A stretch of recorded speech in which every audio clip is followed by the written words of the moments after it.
today is the introductory lecture to the accounting. Now, आज इस lecture में हम जो बात करेंगे वो है कि आइडिया से लेके बिजनेस कैसे बनता है और इस सब में अकाउंटिंग का क्या रोल होता है, और फिर उस बिजनेस से लेके प्रॉफिट कैसे आता है और उस प्रॉफिट को डिस्ट्रीब्यूट करने में या जो भी करना है उस प्रॉफिट का, उसमें अकाउंटिंग का क्या रोल होता है। यानी कि आइडिया से लेके प्रॉफिट तक हम बिजनेस का एनालिसिस करेंगे कि क्या स्टेप्स होते हैं और उसमें अकाउंटिंग का क्या रोल होता है। चूँकि ये अकाउंटिंग है, हम कॉमर्स नहीं पढ़े, हम एस्टैब्लिशमेंट ऑफ कंपनी नहीं पढ़े, हम एस्टैब्लिशमेंट ऑफ बिजनेस नहीं पढ़े, तो हम अकाउंटिंग के लिहाज से देखेंगे कि बिजनेस एस्टैब्लिश होता है तो उसमें क्या कैसे कैसे अकाउंटिंग का रोल आता है। तो आज we are going to discuss the idea. ये आइडिया है, इससे लेकर जो बिजनेस है उसके दरमियान में हमारे पास कितने स्टेप्स आते हैं और उस स्टेप्स में अकाउंटिंग का क्या रोल होता है, because we are studying accounting. तो इसमें मैंने इसको 3 ब्रॉड कैटेगरीज में डिवाइड किया। ठीक है, अब अगर आपने कॉमर्स पढ़ी है या आपने एस्टैब्लिशमेंट ऑफ कंपनी पढ़ी है तो आपने देखा होगा there are very very very long procedures and steps to start a company. लेकिन आज जो हम बात करेंगे वो कंपनी तक कन्फाइंड नहीं होगी। We are talking in a broader aspect. उसमें सोल ट्रेडरशिप, उसमें पार्टनरशिप बिजनेस, उसमें कंपनी, उसमें हर तरह का बिजनेस होगा। जनरल बात करेंगे कि बिजनेस जो है वो कैसे इस्टेब्लिश करते हैं और फिर उसमें अकाउंटिंग का कहाँ कहाँ पे रोल आता है। So starting with the first type of activities. जब हमारे पास आइडिया होता है, सबसे पहले तो हमने सोचना है कि जी अब हमने बिजनेस करना है, तो सबसे पहले हम सोचेंगे कि अच्छा बिजनेस करना है, क्या आइडिया, किस बारे में बिजनेस करना है। फॉर एग्जाम्पल अगर हम कॉफ़ी की बात करें, स्टारबक्स का आपको पता है, so let's imagining that business. तो जब जिस बंदे ने वो स्टार्ट करना था उसने सबसे पहले सोचा होगा यार लोगों को कॉफ़ी जो है वो अच्छे टेस्ट में और टाइमली जो है डिलीवर करेंगे। फ़ॉरेन जिस तरह फास्ट फूड रेस्टोरेंट्स होते हैं उस तरह से फ़ॉरेन से कॉफ़ी, और साथ में जो भी उसके स्वीट्स वगैरह होती हैं वो सारा कुछ। ये उसका एक बिजनेस मॉडल था, एक उसने मतलब एक आइडिया था बिजनेस का। Was not a model, it was an idea. उसके बिजनेस का आइडिया था। फिर उसने क्या किया, फिर उसने क्या सोचा, अच्छा एक बिज़नेस है, अब इसके पास मुझे कैपिटल चाहिए, मुझे पैसे चाहिए स्टार्ट करने के लिए। तो उसने सबसे पहले सोचा होगा फाइनेंस के बारे में।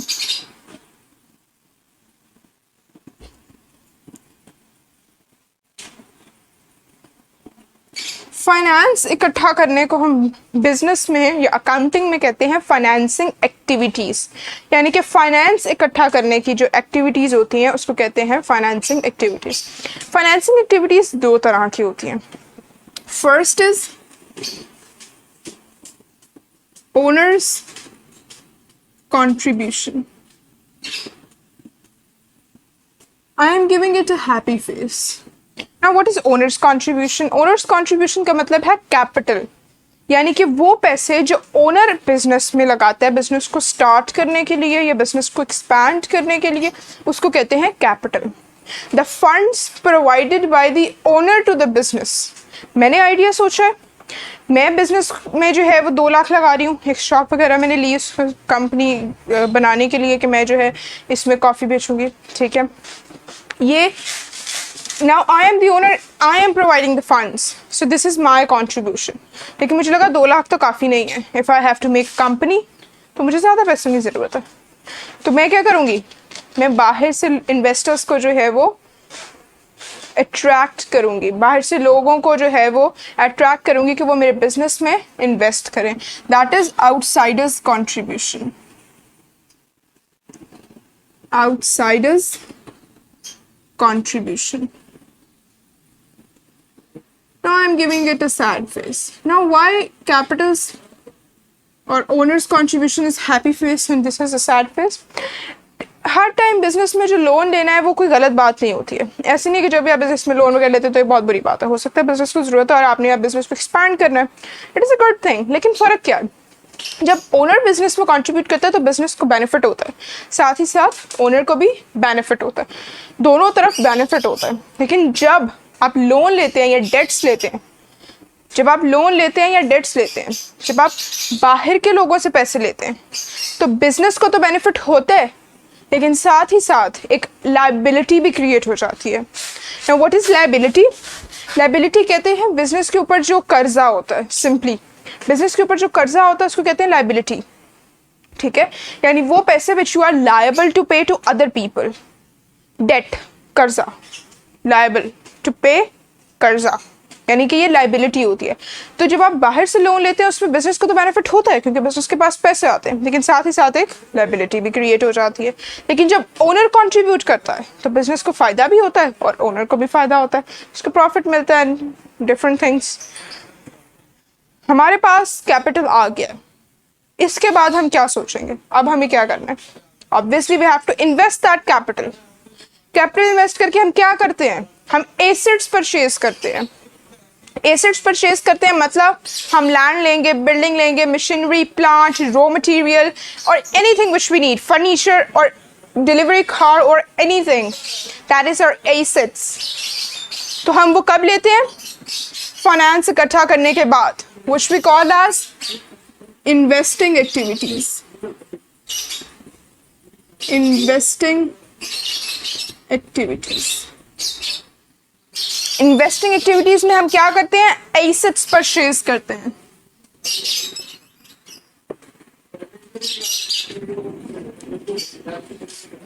एसेट्स को I am giving a happy face. क्यों? क्योंकि एसेट्स जो हैं ये आपके बिजनेस की वर्थ को ज़्यादा करती हैं, इन्वेस्टर्स को अट्रैक्ट करते हैं। जब आपके एसेट्स आपकी लायबिलिटी से ज़्यादा होते हैं, that is called as solvency in accounting. Solvency, when your assets are greater than your liabilities. That means your business is solvent and this attracts new investors. ठीक है? और एक बात जो हमने यहाँ पे बात की, आउटसाइडर्स कंट्रीब्यूशन, इसमें सिर्फ इन्वेस्टर्स नहीं आते हैं, इसमें आउटसाइडर कोई भी हो सकता है। It is a financial institute, it could be bank, it could be investors, it could be your friend, relative, anyone who wants to invest in your business. That is outsiders contribution.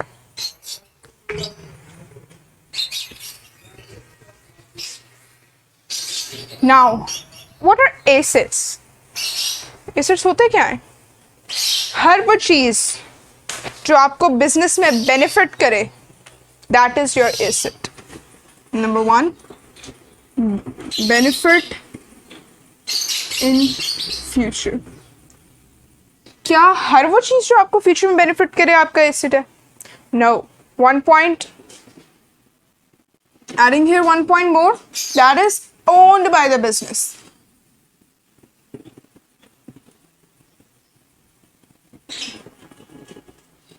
हर वो चीज जो business own करता है और future में उसको उससे benefit होगा is termed as assets. For example, ये लैंड आपने खरीदा, आप उस पर काम करें, आपने अपनी जो फैक्ट्री बनाई हुई है और उसमें से आप इनकम जनरेट करें।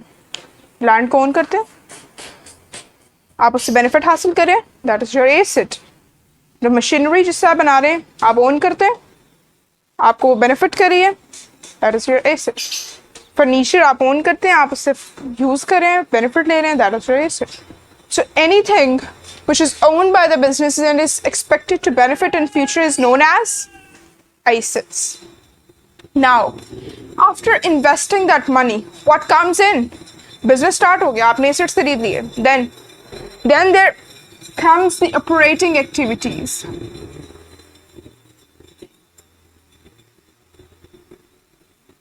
Operating activities. What are operating activities? जो आप डे टू डे बिजनेस में कर रहे होते हैं। I am writing it here, day to day, जो आप डे टू डे बिजनेस में परफॉर्म कर रहे होते हैं, that is your operating activities. Now operating activities is a mixed of a happy and sad family. What is happy in it? You generate income और revenue. आप income और revenue generate करते हैं। इनकम या रेवेन्यू कैसे generate करते हैं? जो आपने एसेट्स खरीदे हैं उनसे आप बेनिफिट ले रहे हैं, अपनी प्रोडक्ट बना रहे हैं and you are selling it. And if you are a service business, you are providing the services and generating the income. Income generate करने में बिजनेस को कब पता लगता है कि दैट अब इनकम रिकग्नाइज कर रही है? जब वो उस इनकम को अर्न कर लेता है, when he earn that income. Remember this. This principle is known as revenue recognition principle. Revenue recognition principle. इसका मतलब है कि बिजनेस जब वो इनकम अर्न कर ले, अर्न करने का क्या मतलब है, जब बिजनेस अपना पार्ट उसमें प्ले करते, whether the money is received or not, the part of the business is played in generating the income. Now what is the part of the business? आप प्रोडक्ट्स बेचते हैं, आपने वो प्रोडक्ट्स कस्टमर के hand over करते हैं या customer को डिलीवर करती, यानी कि आपने अपना पार्ट प्ले कर दिया। अब कस्टमर का काम है आपको पे करे, उसने पे किया है या नहीं, आप अपनी बुक्स ऑफ अकाउंट्स में लिखेंगे that revenue has recognized. Okay, second आपके पास पॉइंट आ जाता है कि for example if you are providing the services, तो जब आपने सर्विसेज रेंडर कर दी आप रेवेन्यू रिकॉग्नाइज कर लेंगे, कस्टमर ने पे किया है या नहीं इससे फर्क नहीं पड़ता। यहां पर ही हमारे पास एक टर्म आती है डेटर्स। डेटर्स कौन लोग होते हैं? जिनको हमने माल बेच दिए और उनसे हमने पैसे लेने हैं। ठीक है, माल बेच दिया, हमने रिकॉग्नाइज कर लिया कि मैंने फलां बंदे को इतने का माल बेचा और अब मैंने उससे इतने पैसे लेने हैं। ठीक है, ये मैंने रेवेन्यू रिकॉग्नाइज कर दिया। अब जब उससे पैसे लेंगे तो हम वो एंट्री को वापस रिवर्स कर देंगे। फॉर एग्जाम्पल मैंने सिंपली मैं लिख रही हूँ कि मैंने मिस्टर अली को जो है वो 5000 का माल बेचा। ठीक है, now he is a debtor, क्योंकि मैंने उसको माल बेचा और उसने मुझे फॉरन पेमेंट नहीं की, उसने कहा कि वो पेमेंट फ्यूचर में करेगा। ठीक है, यानी कि मैंने उसको फॉर एग्जांपल 1 जनवरी 2021 में बेचा है और उसने कहा कि मैं आपको 1 फेब में जो है 2021 में पेमेंट करूँगा। मैंने उसको सेल इस टाइम की थी, सेल मैंने 1 जनवरी में किया है, पेमेंट वो 1 फेब को करेगा। Now mister Ali is the debtor for the business. Okay, it is a term used for the person जिनको हमने माल बेच दिया और उनसे हमने पैसे लेने हैं, उनको हम डेटर्स कहते हैं। So coming back to the point, ये income तो obviously is a happy face because business is ultimately there to generate profit. तो जब income होगी it's obviously a good thing. Now what is bad in it? The expenses. The income you have earned, ये भी आ गई है? No, आपने इसके लिए कुछ ना कुछ खर्चे भी किए होंगे, the utility bills, the rent और anything, the stationery of the office, जो भी खर्चे आपने किया है, the salaries, वो सारे जो इनकम जनरेट करने के लिए आपने खर्चे किए हैं, इसको एक्सपेंसेस। यहाँ पे एक कॉन्सेप्ट है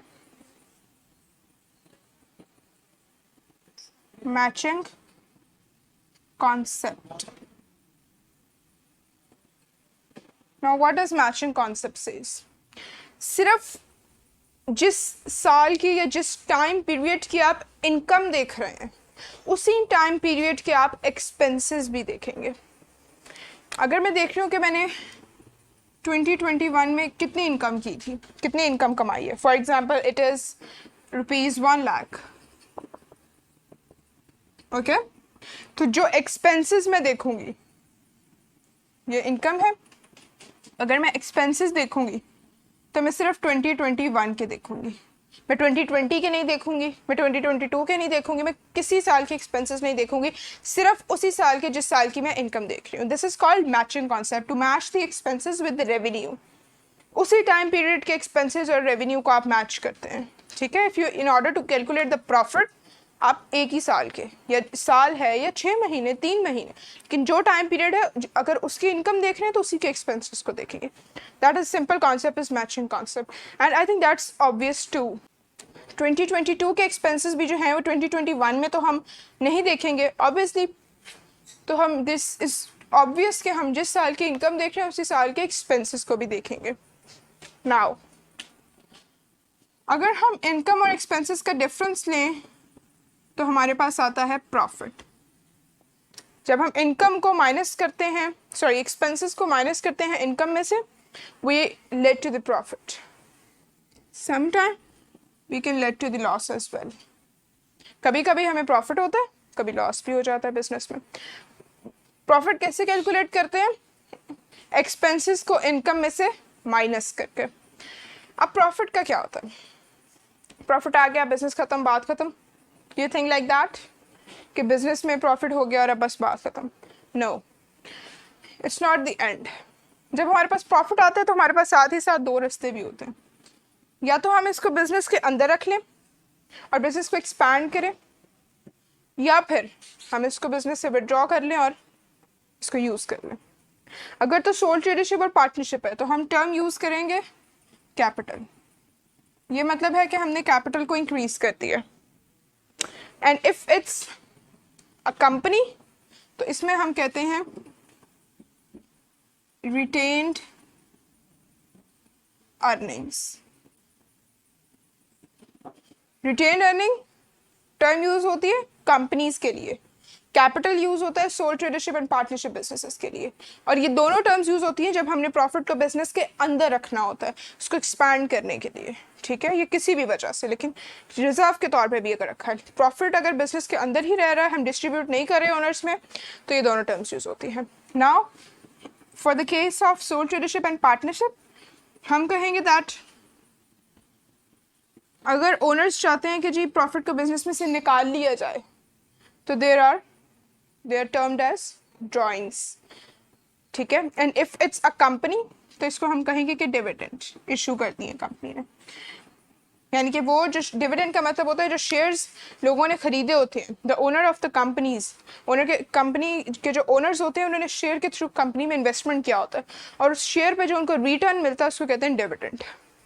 ठीक है, अगर तो कंपनी है तो हम टर्म यूज करेंगे रिटेन अर्निंग्स एंड डिविडेंड। अगर तो सोल ट्रेडरशिप और पार्टनरशिप बिजनेसेस हैं तो हम टर्म यूज करेंगे capital and drawings. This is all from the idea of the business. हमने आइडिया को इसमें इंक्लूड क्यों नहीं किया? क्वेश्चन है why we haven't included the idea in the whole activity. क्योंकि आइडिया की कोई वर्थ नहीं होती है। रिमेंबर, आइडिया की वर्थ होती है जब वो आइडिया वो उतने पैसे कमा लेता है। फॉर एग्जाम्पल आपने सुना होगा जो माइक्रोसॉफ्ट जो है वो $1 बिलियन आइडिया है। कैसे कैलकुलेट किया? किसने कैलकुलेट किया? क्या स्केल है आपको पता लगा कि माइक्रोसॉफ्ट जो है वो $1 बिलियन आइडिया है? क्योंकि माइक्रोसॉफ्ट के आइडिया ने $1 बिलियन कमाया। तो हमने कहा कि माइक्रोसॉफ्ट का आइडिया जो है वो $1 बिलियन आइडिया है। Got it? तो आइडिया की कोई वर्थ नहीं होती है। वर्थ तब बनती है जब आइडिया उतने पैसे कमाता है। और अकाउंटिंग में हम सिर्फ मॉनेटरी ट्रांजैक्शंस को रिकॉर्ड करते हैं, आइडिया को रिकॉर्ड नहीं कर सकते, बिकॉज आइडिया की कोई वर्थ नहीं है और जब तक उसकी मॉनेटरी वैल्यू नहीं है हम बिजनेस में रिकॉर्ड नहीं कर सकते। आज सिर्फ माइक्रोसॉफ्ट के नाम की भी एक वैल्यू है और अकाउंटिंग में हम उसको रिकॉर्ड करते हैं क्योंकि उसकी वैल्यू है, but it's a separate concept कि उस वैल्यू को कैसे देखते हैं, कैसे पता लगेगा कि माइक्रोसॉफ्ट की कितनी वैल्यू है।